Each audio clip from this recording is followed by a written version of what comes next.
I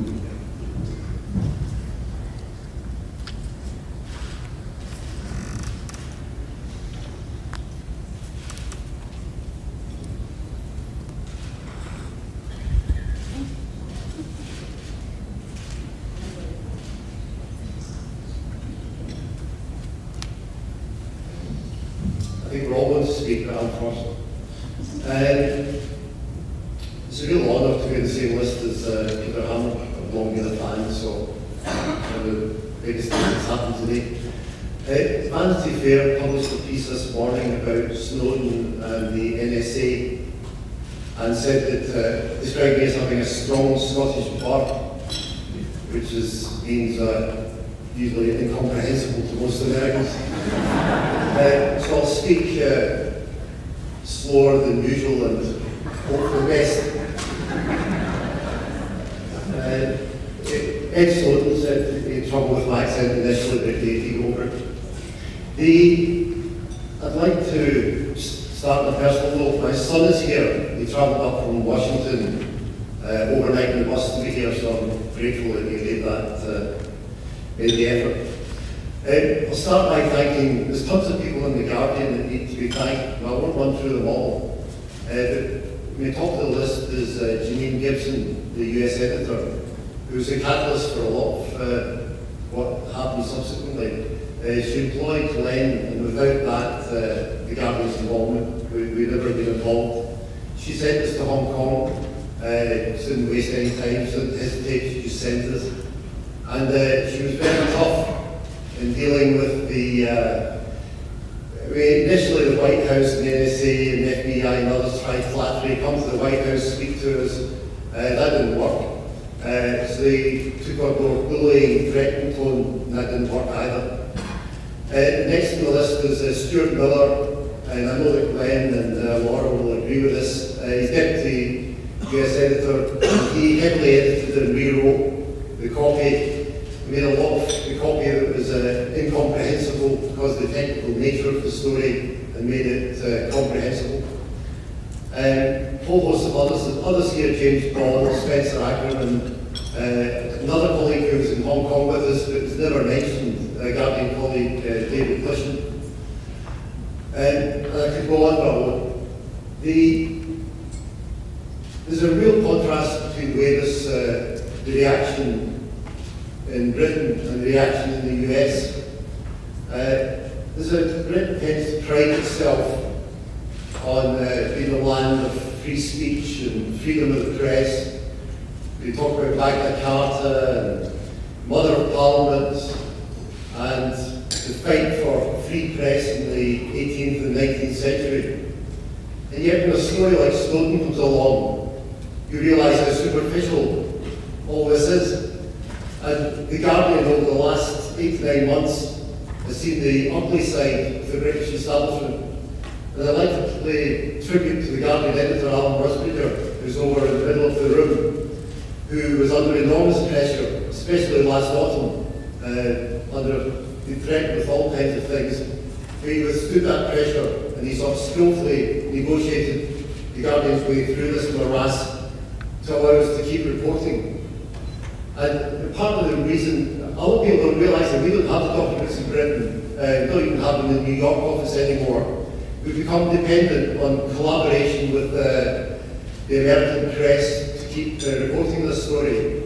And so I'd like, on behalf of The Guardian, to give thanks to the New York Times, who've been extremely generous. The Constitution in America, I know American journalists are under pressure, but the Constitution at least gives you some safeguards that we don't have in Britain. And final point, I'm so proud to be on this platform with Laura and Glenn, who went along the first time 4 hours, we're all slightly suspicious of one another, and different talents, different backgrounds, but we blended into a team very quickly, and we've become good friends, and I'm sure we'll stay friends for the rest of our days. And I didn't meet Mark Gelb until this morning, but his reporting in the Washington Post has been brilliant and just contributed so much to the Snowden story. And the final is thanks to Ed Snowden for his courage over this weekend, I'll probably have drinks with Glenn and Laura, but I'm sorry that Ed Snowden won't be there to have a drink with us. But I hope America will do that right soon.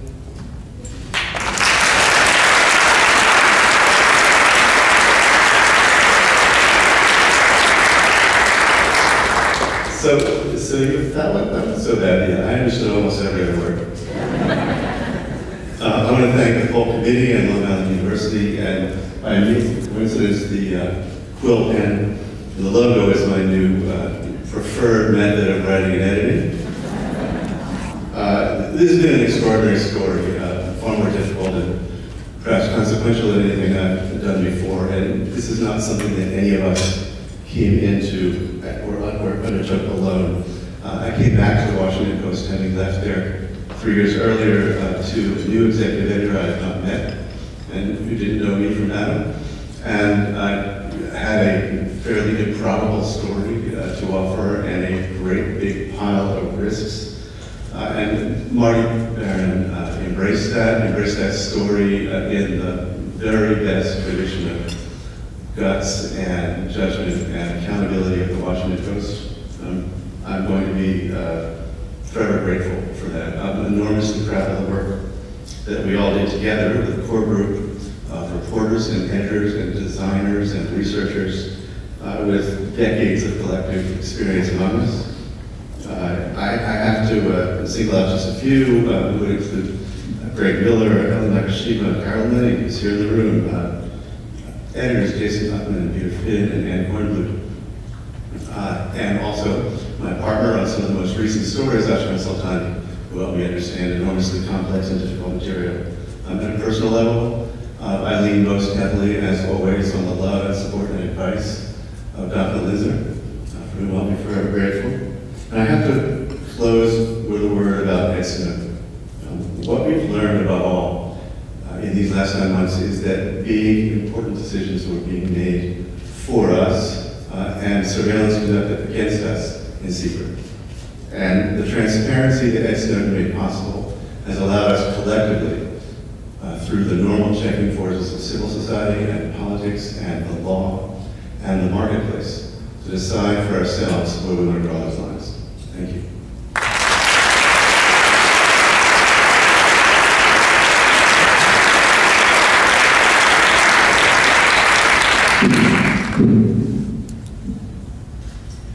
I'm really incredibly honored to be here and thankful to the Polk Committee for giving me a really good excuse to come home. This is the first time I've been home since I ordered a plane with Glenn and you to the hometown. And so it's really spectacular to be here, and it's also quite disorienting. Last May, the field what we looked at was a lot of uncertainty, risk, concern for everyone. And so it's really extraordinary to be here and receive this award, but I think that it's important also that we remember that when we actually do this reporting, the enormous risks that journalists take on, and especially that sources take on. And in the case of Snowden, putting his life on the line literally to share this information to the public, not just the American public, but to the public internationally. And I want to say something about working with Glenn and Ewan. You don't really know how people will respond to risk until you're confronted with it. You hope that you'll stand up and that you'll have each other's back, and that those will be the people who will protect you and get you home safely. And I just want to say that this award would not be possible without their courage and bravery and fierce reporting every step of the way. And we were, as Ewan said, untested, working together. We each had our areas of expertise, but we got on the plane and never worked together, and did something and worked together in a way that was really extraordinary and I'll forever be bound to them. None of us would be here apart. Ewan, Glenn, Washington Post, The Guardian, New York Times, all the people who are being offered these awards without the fact that someone decided to sacrifice their life to make this information available. He's not the first person who sacrificed their life, but he came forward with information that allows us to know what's actually happening. And so this award is really for them this room.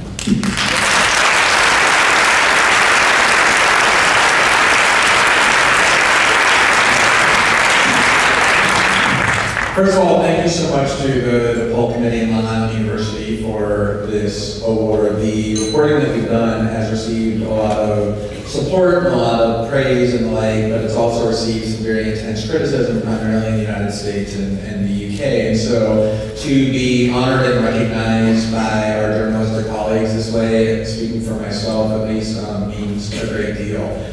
I'm also really honored to be able to share the award with the people that I call my journalistic colleagues who are on stage here with me, the people that James Clapper calls accomplices. You know, it really is true that the story could not have been told without numerous people committed to telling it, involved every step of the way. And I'm finally really happy to see a table full of Guardian editors and journalists whose role in the story was much more integral than the publicity generally recognizes. I mean, I think it's easy to look back now and think this is so obviously such an incredibly important journalistic story, and to think that any editor or newspaper would simply dive right in and want to aggressively tell the story, but it really wasn't true. Back in those early days of Hong Kong, there were all kinds of very grave question marks hanging over the source, the material, the legal liability, the political reaction, and I'm so happy that I was part of an institution at the Guardian staffed with incredibly intrepid editors and reporters. You had named a few of them, many of them, but certainly leading the list is Janine Gibson and Stuart Miller and Alan Risberger, who really never flinched in not only allowing us, but pushing us and encouraging us to pursue the story as fearlessly and aggressively as possible. And I really believe that the reporting could not have happened the way that at least I thought that it should happen, had it not been for the Guardian. So I certainly consider them an integral part of this award. Just one final point, which is that when we were in Hong Kong, we actually spent obviously a great deal of time talking about surveillance policies and the documents and the like, but we also spent at least as much time, if not more so, talking about issues of media and journalism. And part of that was because we knew that how the media treated the story would be a major part of what the impact was, and part we knew that it was because the debate that we hoped to trigger was not just one about surveillance, but about the proper role of journalism and the relationship between the media and the government or other factions that wield great power.